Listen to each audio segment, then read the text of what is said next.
Monsterverse ay hitik sa samut-saring kakaibang nilalang, mula sa dambuhala hanggang sa mga mukhang tunay na pwedeng umiral. Dahil walang nangyayari ngayon sa Monsterverse, magandang pagkakataon ito para gumawa ng power scale gamit ang mga kilalang halimaw dito.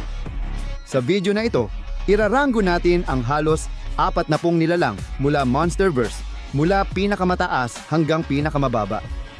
Para maging diretso sa inyo, hindi ko gagamitin lahat ng nilalang sa Monsterverse, kundi yung mga nakita kong pinaka-memorable at mas mukhang titan sa ngayon. Kung magugustuhan ninyo ang ganitong klase ng video at matulungan itong lumago, baka balikan ko at gumawa ng follow-up kasama ang natitirang mga nilalang sa Monsterverse. O baka pati na rin ang mga halimaw mula sa ibang franchise. Sa kabuuan, hindi magiging sobrang edited o flashy ang video na ito. Pero sana magustuhan ninyo at ng tatlong babae na nanonood itong community-centered na video at sumali kayo sa usapan sa comments sa ibaba. Kung gusto nyo itong video, gaya ng sabi ko, pagagandahin ko pa ang format, pero ngayon, simulan na natin. Malapit na tayong pumunta sa rankings, kaya siguraduhin ninyong pindutin ang subscribe button kung hindi pa kayo nakakapag-subscribe. At tara na! Sige, dahil medyo kakaiba ang gagawin ko ngayon, kilalanin muna natin ang listahan ko. Dahil malaking tagahanga ako ng National Football League, Go Birds, gagamitin ko ang ilang sports lingo sa power scale na ito. Sa itaas, naroon ang mga bituin. Sila ang mga starters. Tatawagin ko itong Apex rank, tapos may mga pangalawa pa. Sila ang mga magagaling na sapat para magsimula para sa team, pero hindi talaga makakasabay sa mga Apex na individual kung walang maraming panlabas na salik na nakakaapekto. Pagkatapos, meron tayong mga pangatlo na nakaupo sa council ng mga halimaw, pero hindi pa nakakamit ang ranggo ng Titan. Tinatawag natin silang mga mas mababang Titan kadalasan. Natapos natin ang normal na ranggo sa pang-apat, sila talaga ang mga benchwarmer. Kailangan sila ng team o Monsterverse, pero malamang hindi na sila aangat pa sa kasalukuyang posisyon nila. Tapos may mga misteryosong di pa kilala. Ang mga Titan at halimaw ay baka narinig mo na mula sa franchise, pero di mo alam ang ginawa o ginagawa nila ngayon. Para sa mga mas bata, parang lahat ng lumabas bago mag 2010 ay di na nag-e-exist para sa inyo. Pero nagbibiro lang ako. Matanda na ako. Maaaring palitan ko pa ang mga pangalan ng mga tier sa hinaharap, pero simulan natin sa pinakaibaba, ang mga hindi pa kilala. Mahilig talaga ako sa misteryo. Ngayon may Mokili Mbembe tayo. Typhon o Typhoon, hindi ako sigurado kung paano ito binibigkas sa Monsterverse. Baphomet, Leviathan, Sekhmet, Bunyip, Mardiger, Yamato no Orochi at Quetzalcoatl. Konti lang ang impormasyon sa mga titan na ito kaya hindi mo sila mairaranggo ng tama. Walang magagandang larawan na pwedeng gamitin. Ginawa kong bumubuga ng apoy ang Apatosaurus mula Jurassic World para gawing Mokili Mbembe. At ginamit ko lang konsepto ni Ghidorah para kay Yamato no Orochi dahil may sense naman. Ang tanging alam natin sa mga nilalang na ito ay madali nilang natatalo ang mga taong sumusubok magkontrol sa kanila. Kaya di sapat itong basihan para iranggo ang halos di masirang nilalang. Pero kung magkakaroon pa ng impormasyon tungkol sa kanila, malamang mapupunta sila sa kategorya 2 o 3. Mga Titan at nilalang sa gitnang ranggo. Mapanganib sa tao pero hindi tulad ng Alpha Titan.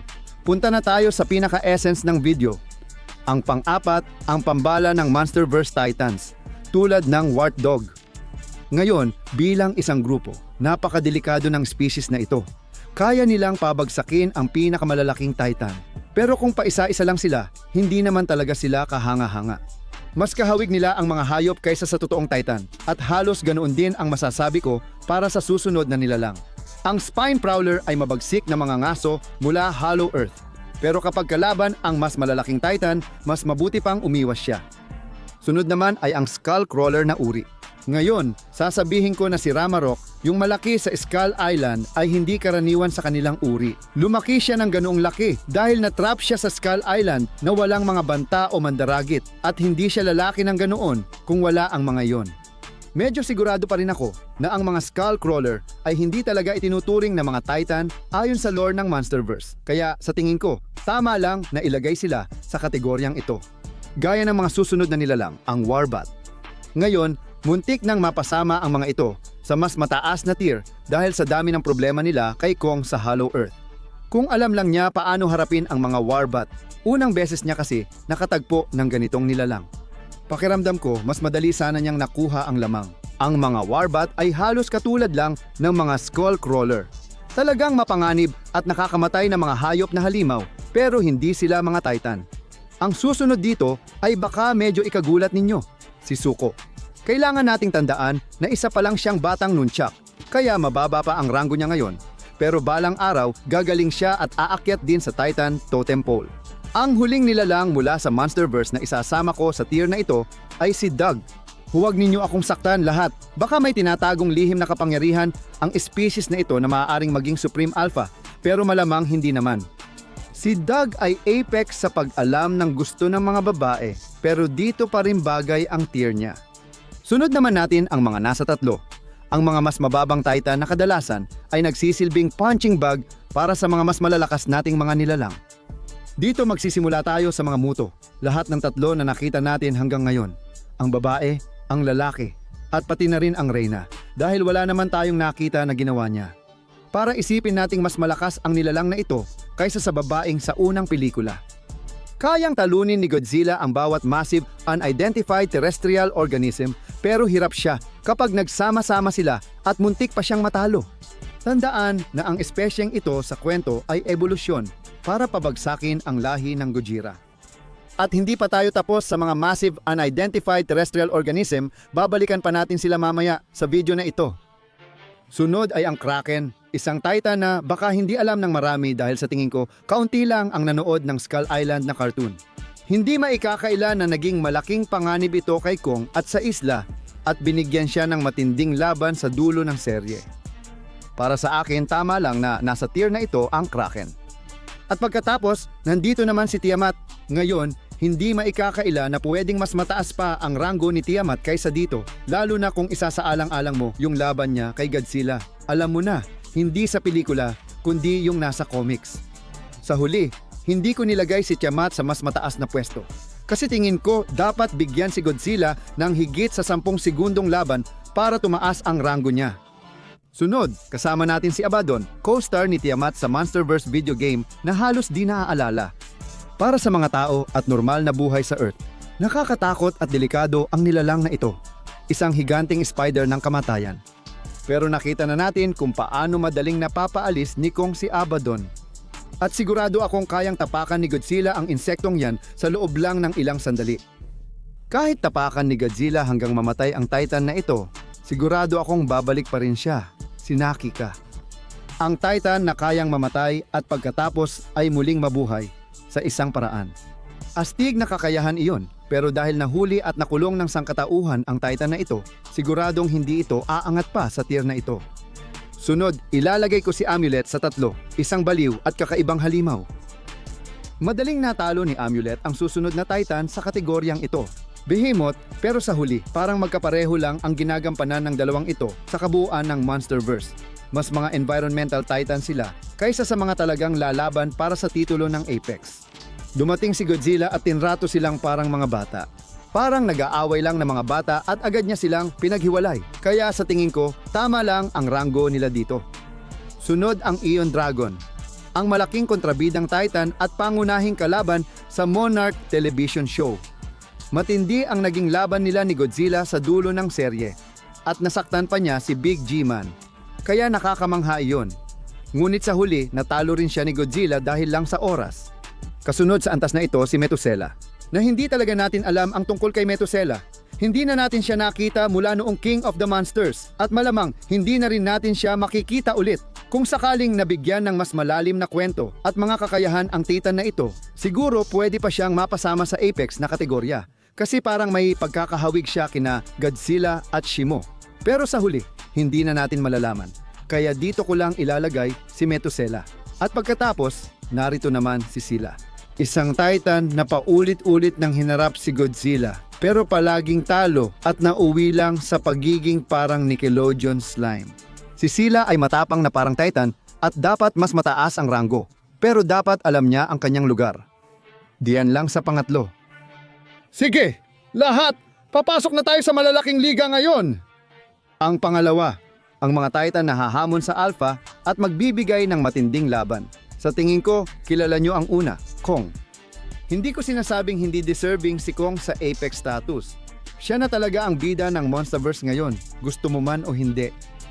Alam natin na may puso ng isang kampeon si Kong, kaluluwa ng isang hari. Pero kung wala ang mga panlabas na bagay tulad ng palakol niya o gauntlet, aminin na natin, hindi talaga siya isang Apex Titan sa Monsterverse. At mukhang hindi rin si Dagon, kamag-anak ni Godzilla na sa tingin ko ay buhay pa rin sa kwento ng Monsterverse, sana nga. Siyempre, iisipin mo na ang isang miyembro ng Gojira species ay nasa pinakamataas na ranggo. Pero dahil si Dagon, alam mo na, tumigil na sa pamumuhay. Hindi ko alam kung mailalagay ko siya doon. Gusto ko pa ring makita sa hinaharap ang mas malalim na kwento, kina Godzilla at Dagon. Sunod na si Rodan. Laging hamon, pero hindi umaabot sa tuktok laban sa karamihan ng Titan sa Monsterverse. Malamang kayang manalo ni Rodan. Pero alam natin na tuwing humaharap siya sa mga tunay na Apex Titan, hindi talaga niya kayang lampasan ang pagsubok katulad ni Kamazots. Ang susunod na halimaw dito, noong sinubukan ni Kamazots harapin si Kong at sakupin ang mundo, malamang naaalala mo kung paano natapos yon. Napatumba siya ng sonic boom mula sa jet at sinuntok ni Kong sa muka bago itinapon sa butas. Pero sa totoo lang, natalo siya ng sangkatauhan. Kung hindi nangyari iyon, pwede sanang mapasama si Kamazots sa Apex dahil kaya niyang baguhin ang mundo sa paligid niya tulad ng isa pang Apex na pag-uusapan natin mamaya. Siguradong iniisip ni Scar King na kabilang siya sa Apex category, pero alam naman nating hindi. Ang liksi niya at mga astig niyang galaw sa pakikipaglaban ay kahanga-hanga, pero sa huli parang punching bag lang talaga siya ng lahat. Sa paraan ng pagpapakita niya sa bagong Empire na pelikula, iniisip ko kung alam ni Scar King ang tungkol sa sinaunang Kong na susunod, ang Karibal. Ang alam lang natin tungkol sa individual na Kong na ito ay noong unang panahon, noong bata-bata pa si Godzilla, talagang natalo niya ito o may ginawa siya na dahilan para matakot pa rin si Godzilla sa kanya sa isang paraan at maalala siya kahit libo o milyong taon na ang lumipas. Kung libre kang nasa isip ni Godzilla, may ibig sabihin yon, malupit ang karibal niyang si Kong.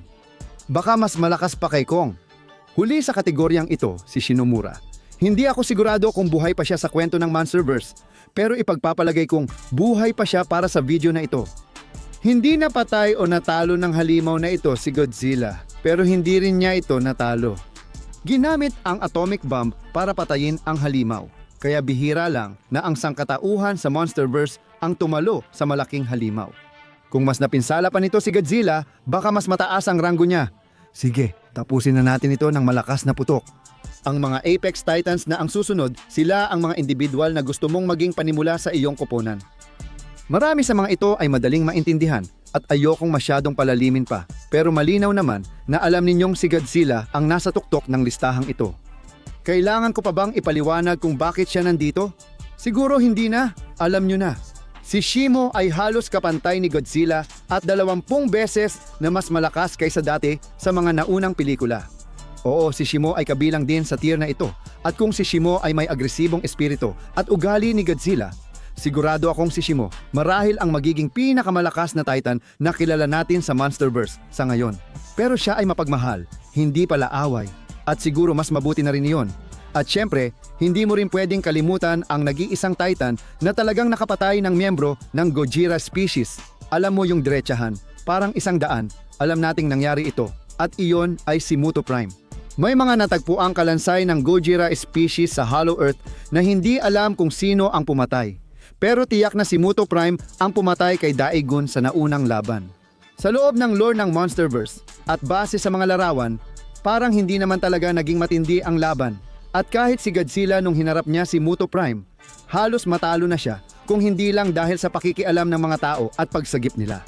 Kaya talagang may saysay na nandito si Muto Prime. At kung ang hari ng mga halimaw ay nasa tier na ito, syempre dapat nandito rin ang reyna ng mga halimaw, si Mothra. Palagi siyang napapatay at muling binubuhay. Sigurado akong immortal ang titan na ito at malamang ay konektado siya mismo sa buhay, higit pa sa alinman sa ibang mga titan na ito. Kung may titan na may tuturing na tunay na Diyos, si Mothra yon. At kung usapang Diyos, hindi rin dapat kalimutan ang mga demonyo. Si Ghidorah ay talagang isang Apex Titan. Kinailangan ang lahat mula kay Godzilla, sangkatauhan at Mothra para tuluyang matalo si Ghidorah. Malinaw na may mga kahinaan si Ghidorah, hindi siya marunong lumaban sa tubig at kitang-kita namang natalo siya noon ni Shima.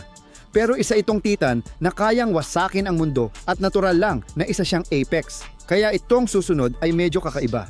Maaaring nakakagulat pero sa huli, wala namang individual na Kong, kundi ang buong species ng Kong ay siguradong kabilang sa Apex tier. Medyo mahina ang mga Kong. Parang malalakas lang silang tao, di ba? Pwede silang mamatay sa mga bagay na kayang tiisin ng ibang Titan gaya ni Godzilla. Kapag tinamaan ng rocket si Godzilla, okay lang siya. Kung si Kong talaga ay tinamaan ng sunod-sunod na missile, malamang mamamatay siya at kaya siguro hindi pa natin yon nakita. Sa kahit anong pelikula ngayon, pero kapag marami kang individual mula sa species na yon, dos, daan o libo pa, magagawa nila halos lahat ng gusto nila at walang makakapigil sa kanila maliban siguro kay Godzilla.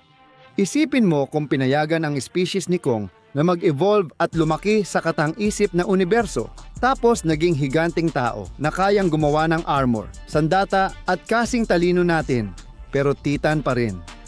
Katulad ng kung paano mababa ang ranggo ng mga tao sa totoong mundo pagdating sa parang totem pole na senaryo. Pero kapag binigyan mo kami ng mga hinlalaki, malalaking utak, mga sandata at lahat ng bagay, kaya naming lumikha at umaangat kami sa pinakamataas na antas. At ganoon din ang masasabi para sa species na ito. At para tapusin ang video na ito tungkol sa power scale tier, nandito si Mechagodzilla na alam mo, hindi ko alam kung pwede ba talagang ituring na tunay na Titan ang isang robot. Pero syempre, dahil isa itong halimaw na may malaking legacy sa franchise na ito, may saysay na isama natin siya. Ngayon, ang fully powered at ganap na nabuo na Mechagodzilla ay marahil ang pinakamalakas na nilalang sa Monsterverse. Ano man ito o ginawa, tiyak na kabilang si Mechagodzilla sa Apex na kategorya. Narito na ang power scale tier ranking ko ng ilang kilalang Monsterverse Titans at nilalang mga kaibigan. Okay ba ang pagkakalagay ko? Babaguhin mo ba? Sabihin sa komento. Sana ay nag-enjoy ka sa video na ito. Kahit na wala masyadong magarbong editing, sabihin mo kung ano sa tingin mo ang pwede kong gawin para mapaganda pa ang format na ito sa susunod. At gaya ng sinabi ko, isi-share mo ito dahil kapag nakakuha ito ng maraming views, siguradong gagawa pa ako ng mas maraming ganitong video kung nagustuhan mo. Sa bagay na yan, salamat sa pagdaan dito sa Dangerville. Ako si Jacob, magkikita tayo sa susunod.